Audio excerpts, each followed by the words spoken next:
You and I are going to complete 25 watercolor paintings this March. So lately I have been a little overthinking about my art and I wanted to do something about it. So this March I'm going to paint one page every day. Well, not every day to be realistic because that's a little of burnout.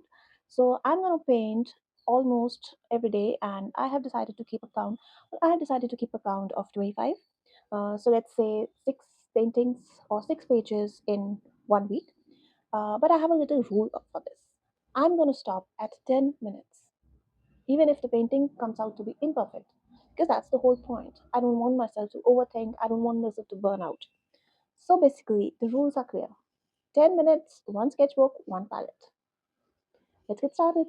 So these are the art supplies I'll be mostly using throughout this month. The sketchbook I'll be using is 300 GSM watercolor paper, and then some round brushes mostly, and a palette with some basic watercolors.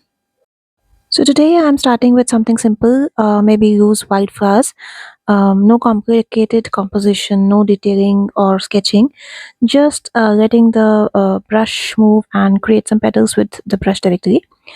I'm using a red carmine watercolor here for making the flower petals, and notice how I'm using just the tip of the round brush to start the petal, and then as I go up I just press the entire brush to create that particular shape.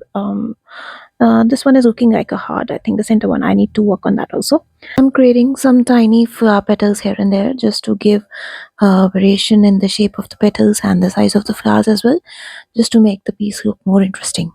I feel like the florals are the safest ways to start when you are trying not to panic or not to think too much about creating art, or when you are facing that art block. So I feel the flowers are my safe place here. I'm adding a little darker highlights to the petals just to give them an interesting three-dimensional effect. Not much, just a little. And to make the red carmine dark, I just added a little blue so that it gets a little purplish touch. Finally, to complete the piece, I'm just adding some stems around the flowers, and I am using the same thick brush which I used for the petals.